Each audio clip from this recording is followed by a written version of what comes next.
empty the chamber on them. And how do you do that? First 6 seconds, point A to point B, everything you got. Everything you got.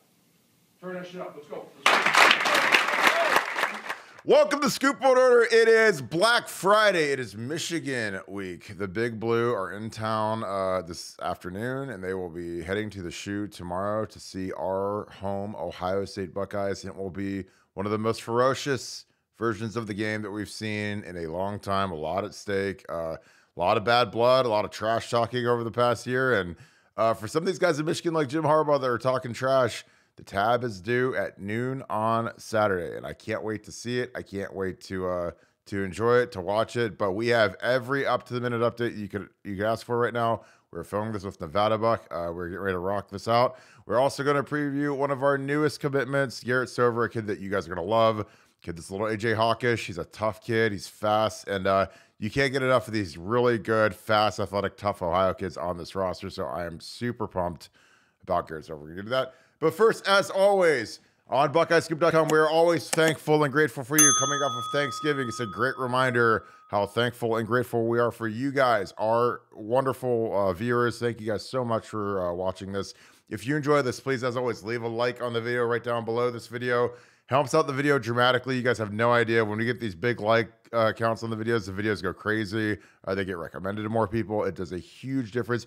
If you have not subscribed to our page, please click subscribe. If you love the content, there's a little bell right below over here. It says alert. It'll give you an alert every time one of our new videos comes up. We put a lot of time and effort into these things. We want them to be good. We've gotten great feedback. We appreciate you guys as always. Comment also down below. What do you need to see out of Ryan Day versus Michigan this Saturday? What do you want to see? What do you want to see on offense? What do you want to see on defense? How do we stop that Michigan running game? It's going to be a fantastic day. And if you really love us, BuckeyeScoop.com, we're on that all day, all the time. It's the fastest growing community in the entire Ohio State sphere. So if you guys want a great community, consider joining BuckeyeScoop.com on this Black Friday. With that being said, I'm going to bring in my good friend, Nevadabuck. Nevada, how are you today?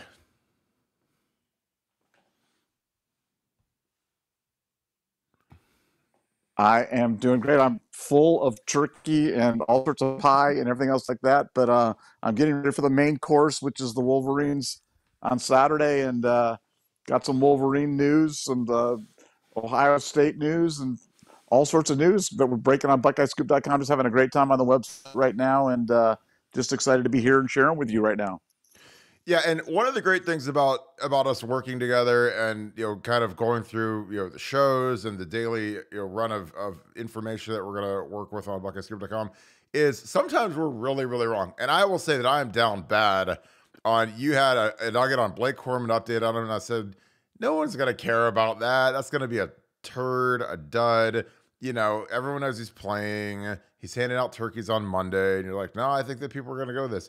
That's one of the biggest nuggets we've ever had in terms of views and replies. So I commend you, my friend, because I was dead wrong on that. Talk a little bit about the latest on Blake Corum, the Turkey Terminator, and how he is trending towards the game this Saturday versus Ohio State. Well, I think, the consensus, coming out of Michigan and I've got a really, really good Michigan source that we go to sparingly. He's broken some really big stories come out of there over the years. And, he's telling me that Corum's, severely diminished. And if he plays at all, it'll be strictly as a decoy.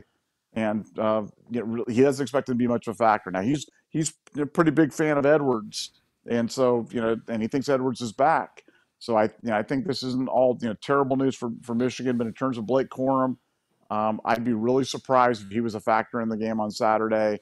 And I think the betting markets are kind of taking notice of that as well, because the line, despite just a ton of individual square bets on Michigan, the betting line's starting to creep up, start to hit 8 today. And I think the sharps are kind of getting word that Corum isn't playing or isn't going to play much. And that's a big blow for Michigan. And I think it's all shaping up to be a big day for Ohio State on Saturday. Whether it looks like it's going to be perfect, Ohio State's kind of rounding into form health-wise. And I'm expecting a huge effort. I'm expecting their best effort of the year on Saturday, and a big effort, and a big Ohio State victory. Yeah, I have a lot of confidence in Ohio State. I think Jim Knowles' defense is going to be critical to stopping what a defense that we couldn't stop last year. And people I've talked to around the NFL scouts, those types of people, they notice how much harder this defense plays. That was something that I really was down on last year in terms of watching Ohio State. Our effort wasn't there. We didn't run to the ball. We didn't rally to the ball. And again, you might not think that's a big deal, but it's like these 3-yard runs turn into 12-yard runs when, a guy breaks the tackle, or the 12-yard turns into an 80-yard run because guys aren't running to the ball, and these guys, they have to run to the ball. They pursue. They have to play hard, or else Jim will sit them. They will be watching the game. He's sat guys who aren't playing hard. You have to diminish their snap counts. He doesn't care. And that's like something that he places a premium on: effort, toughness, and and him being the linebacker coach might be the single most transformative thing this entire year for the Ohio State team, because you see what it's done to Tommy Eichenberg, who got snubbed, absolutely snubbed by the Butkus people. He didn't even make the semifinalists, and he's probably having the most productive. I mean, he'd be, in my opinion, he'd be the betting favorite to win the Butkus, but we don't promote him enough. We're terrible about that. So sorry, Tommy, no Butkus for you. But again, if you beat Michigan, I'm sure you won't care. He's the last guy on earth that cares about individual fanfare, but that kid has had an incredible season, heart and soul type guy, cold-blooded killer. And, it helps me sleep easy at night when I know that our two main captains on our team, we have 6 captains, but the 2 main guys are Cade Stover on offense, Tommy Eichenberg on defense. Those are the 2 vocal guys. Those are the guys that are playing all the steps. Obviously, CJ's out there as well. But Cade's older, Cade's tougher. Cade's the vocal guy. Cade's the guy that's not scared to say how he feels to guys. And honestly, the hardest thing about being a captain sometimes is you're not always going to be popular, because you got to say stuff that people don't want to hear. And again, it's hard, in a soft generation that we live in. People don't want to be called out for being soft or being terrible or not performing, but sometimes you got to do it. And like, again, there are some people, they'll never send me Christmas cards because I got on them. I'm trying not to swear, I'm doing my best, but there's sometimes you got to get on guys and you got to motivate them, and it's not always fun. It's not always pretty. It's not always roses and flowers, but Cade and Tommy are those guys. And again, that gives me a lot of comfort, because last year I felt like there's a little too much homieism between the captains and even some of the coaches. They're too much homeboys and too much, it's like Urban Meyer always said, one of his greatest lines is that, I don't need coaches that want to be friends with the players. I need coaches that want to be coaches. I've got plenty of friends. I need guys that are going to coach. There's a line there. Once you start to blur that line, you can never really walk it back. So you got to have that thick line that says, I'm the coach. You treat me how you treat me. I'm going to treat you how I treat you. And there's that. And last year I felt like that got blurred too much. And, once you do that, it's hard to win that room back and get that room to respect you again. Nevada, any other thoughts on this Michigan game as we are closing in on 24 hours away from kickoff? Yeah, I think the Ohio State game plan is going to be to mix in tempo, and I think they're going to try to go fast more than they have at any point this season. And I remember harking back to 2020 Clemson game when they used tempo to great effect. I think they're going to use that to great effect against Michigan. It keeps them from substituting. It keeps them playing vanilla. And a really, really important point, and kind of an underrated point, is it keeps them from being able to steal the signals and communicate the calls into the Michigan defense. And Michigan's notorious for stealing signals, which frankly I don't think's a bad thing. I think it's I think that's, anything's fair game. If you can steal their signals, they can steal yours. That's the way it is. But going fast is one way to combat that. And I think Ohio State's going to use tempo to great effect against Michigan. Defensively, I think you're going to see a third linebacker playing a lot. I think Cody Simon is going to have a big game, and I think he's going to be a key to holding down that Michigan running attack and spying. They're having 3 linebackers like Steele and Cody and Tommy that can all spy on JJ and keep him in the pocket, keep him from roaming around too much, using his legs on that RPO stuff. I think it's the story of the game. I really think it's going to be Ohio State's best game of the year. You just get a feeling when we've watched it all year, and Ohio State's never really put it together on all 3 facets, and special teams, offense, defense. We've had games where 2 of the 3 are cooking, or 2.5. But I think in this game, all 3 are going to be cooking. I think it's going to be our best effort of the year, and our best effort of the year beats just about anybody in the country, and certainly beats Michigan on Saturday. Yeah, I totally agree. I think that Michigan, I think, is a paper tiger. I think that should have lost to Illinois. I thought they got a lot of home cooking there up in Ann Arbor. I think that Illinois is, and again, credit to Brett Bielema because he's turned that outfit around big time. They're physical, they're tough. And again, it was kind of, I don't want to say it was strange that he couldn't get that pulled off at Arkansas because, Arkansas under Sam Pittman's been on pretty good this year, but, his profile has always been tough, run the ball, and Michigan had a lot of trouble with that. And I think the key to the game is, our guys have to be able to run the ball. Like we need Trey to step up. We need Mayan to step up. These guys got to run like bulls. Like when we've beaten Michigan, going back to the olden days, it was like, we had guys like Pittman and Beanie Wells and Ezekiel Elliott. Those guys had big days against Michigan. So you need to be able to run the ball. I mean, I know we'd love to throw the ball. I know Ryan can turn into Chuck and Charlie sometimes and just get into this mindset where we're throwing every play. But that being said, I think we have to run the ball on these guys. And their front seven is the strength of their team. But, we need some of these guys to eat their Wheaties and show up. And, we got a lot of guys that are going to be playing their last game in the shoot. Let's just be honest about it. Paris Johnson, DeJuan Jones, likely Luke Whippler are going to be going to the NFL draft. And those guys, it's their last shot in the shoe. And they're going to have a chance to make a lot of money because they're going to be seeing some really good guys up front for Michigan. But, yeah, that's what it is. Like Michigan, when Michigan is Michigan, they have good guys up front. When the olden days they had Jake Long, they had Crable, they had Woodley, Alan Branch. They've had some really really good guys in the interior on the O&D lines, and they're kind of getting back to that. I think that they're weak on the edges, weaker than a normal Michigan team would be from a receiver and cornerback standpoint. But again, that's why styles make fights, and for us to win the game, we have to run the ball. Now again. The one thing that I will say, and I know that people love to rah and be tough, and I literally just walked up from watching the Minnesota Vikings run it twice with 3 tight ends and fullback and Dalvin Cook on the 1-yard line get stuffed twice, and then they do the same formation play action to Hawkinson for the touchdown. Like if it's 3rd and 1 and you can get Marvin wound up and they've got 10 guys in the box, just throw it to Marvin and let him run a slant and get a yard. Because again, Aaron Rodgers and Devontae Adams permanently changed my mind on that because I know that everybody wants to be tough and everybody wants to be mean and nasty and we're going to let everybody know. But again, that's just why, it's like, why attack a walled city? My high school football coach said you would attack a walled city, which is like, it's stupid to do when you have the best receiver in the country, regardless of age out there. And you have a quarterback who's mortified because he's singled up. Just throw it to him. Do the Aaron Rodgers, Devontae Adams thing. Devontae would cook a guy, Aaron to throw him the ball, and it was the easiest. It was like an automatic conversion on any short yardage. So, just my opinion. Any final thoughts on the Michigan game, Nevada, before we get into our latest Ohio State commitment? No, just on the short yardage stuff. I'm loving that. Bring the wide receiver. You line up under the center, bring that wide receiver in motion, and run them on kind of that jet sweep action to the outside when everybody's kind of forced to the inside. I just think that's so easy, and that's something you can do that with a. In Ohio State, when they're playing the middle of the field, everything's slanting inside. Let's run them back up on some of that action there. Let's bring them on the. In motion and run him to the outside, get him to the edge. And, you can turn some of those little short yardage plays into big plays, and that's easy. And like you said, why don't bang your head against the wall and get stubborn. When Ryan Day gets stubborn, his play calling goes to heck. And that's been a problem. He's one of the great play callers and one of the great guys. When he stays in rhythm, and you can feel when Ohio State's in rhythm. When he gets stubborn, it's a problem. So I think Ryan's going to have a great day. I think they've got a great game plan for Michigan. I think it's a great matchup. He said styles make fights, and I think we're a bad matchup for Michigan across the board. And I can't wait for Saturday. I really can't. Let's go. I totally agree. And I'm sure you watched the Lions today. They ran it when they needed it the most late in the fourth quarter.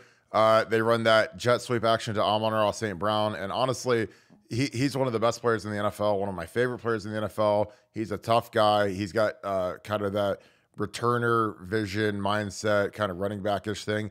And the perfect comparison for college football to Amon-Ra St. Brown is Emeka Egbuka. Emeka's a guy that is perfect for a jet sweep. He's short. He's got burst. He's got excellent return ability. So you kind of have all those attributes. And when you hand the guy the ball on the jet sweep, I don't think Marvin would be great on a jet sweep. I think Emeka is perfect on a jet sweep. You gotta have that dynamic short area quickness, agility, that type of deal, that build, that physical build that he has, a muscular build.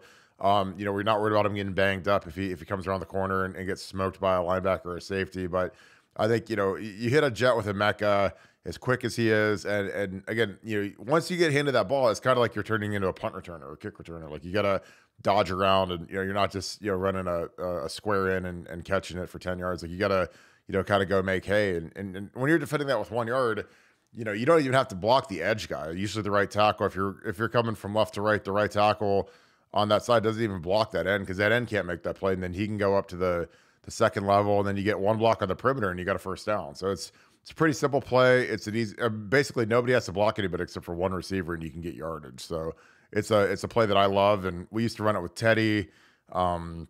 It's a hard thing for guys to be good at, to run that jet, just because they have to be tough, because it's, you're basically turning into a running back, and not every wide receiver is about that life. So with that being said, as we talk tough, we're going to get into maybe the toughest kid in the entire nation in the 2024 class. Our latest commitment, Garrett Stover, pulled the trigger for Michigan week. Again, I think it's a great move. He's a kid from Big Walnut right here in Sunbury in Columbus, Ohio.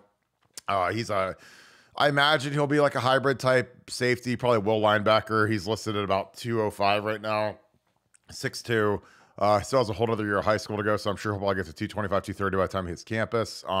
Super active kid. Obviously, the Stover name is something that you guys should get excited about because it is Cade's cousin. Cade is a tough hombre, a kid that I absolutely love to death. He's a kid that could play at any era. I think that Garrett has a lot of those attributes. Nevada, talk a little bit about some of that Ohio toughness that you love so much.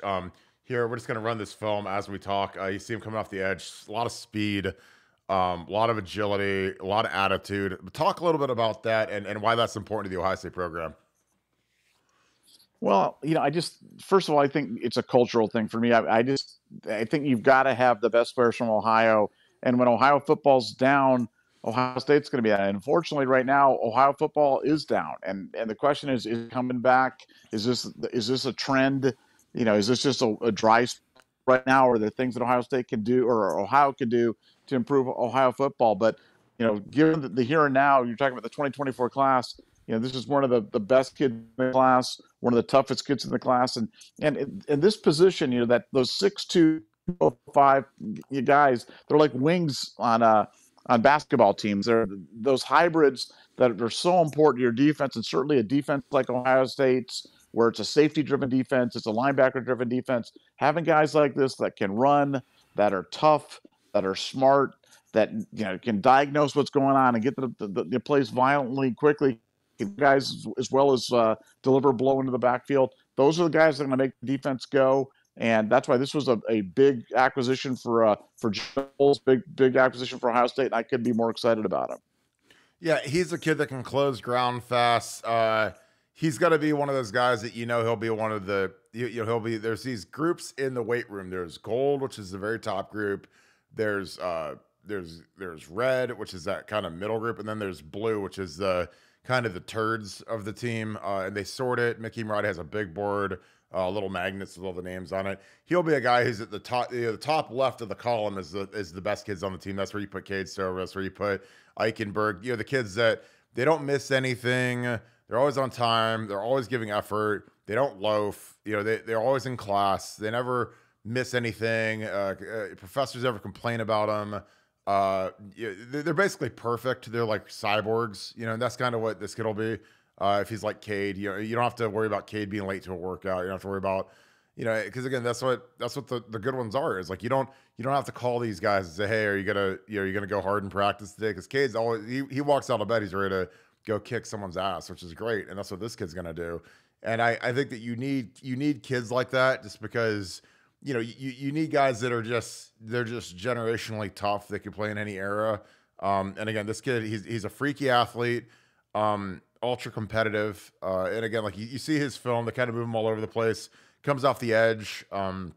He's just a special kid. And again, like, when you go early on a kid like this, when he's an Ohio kid, that's the hard part. It's like, we just don't have as many kids like this that we can go this early on that we're, you're in bed with, because you're not for an Ohio kid, you're probably going to get them. You're probably going to get them early. I mean, we've gone on maybe a handful of kids. I know Bryce West at Glenville, we've gone on the corner. But I think that, I wish there were more of these, because, you look back in the day, like, 02, Our whole class was predominantly Ohio kids. It was Maurice Claret, it was Troy Smith, it was Santonio went from Florida, was from Belgrade, Florida, but AJ Hawk, Carpenter, Mangold. I mean, you're talking NFL 10-year guys, Hall of Fame type guys, all Ohio kids. And like now you look at our classes and you have to go national to get a lot of the skill guys, and we're going down to Georgia to try and get Caleb Downs. 'Cause, I mean, we need safeties. I mean, Caleb Downs could, he could play a lot next year. And, you start looking at some of this injection of talent we're getting in that back end with Sonny, Caleb, some big time dudes. Our two corners are rated, number 2, number 3 in the nation now by On3. It's exciting to see the injections of power, and especially if we close on a couple of these DNs, because I love me some DNs, because DNs kind of make the world go round. And when you have Ryan Day's high flying offense scoring a lot of points, like you better have a great pass rush, because the opposing teams are going to be throwing the ball a lot, so you got to get after that quarterback and make him uncomfortable. And when you keep bringing in guys like potentially Mateo Uiagalelei, Keon Keeley, we're still in the boat for. I mean, it's going to be a real interesting close. And again, that's why you got to be on BuckeyesScoop.com. Bill the Bank Greene's been killing it. He had the Fletcher decommitment before anybody. He's been on some of these new running backs, Jamarion Wilcox, who I think is a really good player, really underrated player from Georgia, who's likely going to be our 2023 running back. Tony Alford went down and saw him on a Friday, on the private jet. They do these private jet things now on Friday when we're playing lesser teams where they fly him in and out. And so that's $15,000 trip to go watch a kid for 2 hours, and then you got to coach a college football game the next day. So it's it's a big investment, but we're looking at that 2023 class, and we got to find us a tailback. Nevada, who does Garrett Silver remind you of as we watched a little bit of his film here? He honestly kind of reminds me of AJ, because he's so athletic and fluid. Because AJ, people don't realize how fast AJ Hawk was. That kid could run high 4.3s, like 4.39, 4.40, and he could hit like a truck. Smart, one of the most dependable. I mean, literally one of my favorite teammates, because he never said like 8 words, and the guy like just went hard. We always had like a really big time respect. Like we're not like we're friends, but like we don't like go over and bullshit at each other's houses. But like we always had that mutual respect because we both went really hard, tough. So like you don't have to like be out high fiving each other all the time. But we always had that common respect, and he reminds me a little of AJ, because like you see how fluid it is, how he moves. He's got a lot of room for growth in terms of how his body will just fill out in the gym over the next year and a half. But what do you see when you see Garrett Silver? Well, I mean, for me, it brings back memories of 2 guys that are recent additions to the class. And because when I saw him play for the first time, I was thinking C.J. Hicks or Sonny Styles, and a couple other Ohio kids that are both kind of those hybrids that can run, that can could play safety, or play that Roger Harper role as safety, or could be linebackers, play any of the 3 linebacker spots, frankly, for you. And again, he fills a role for Ohio State. You've got to have those guys. One of the underrated things is having those class leaders. Who are those kids that the other kids look up to, especially in the state of Ohio? And the 2024 class, you're going to be hard to find a kid that's more respected than him.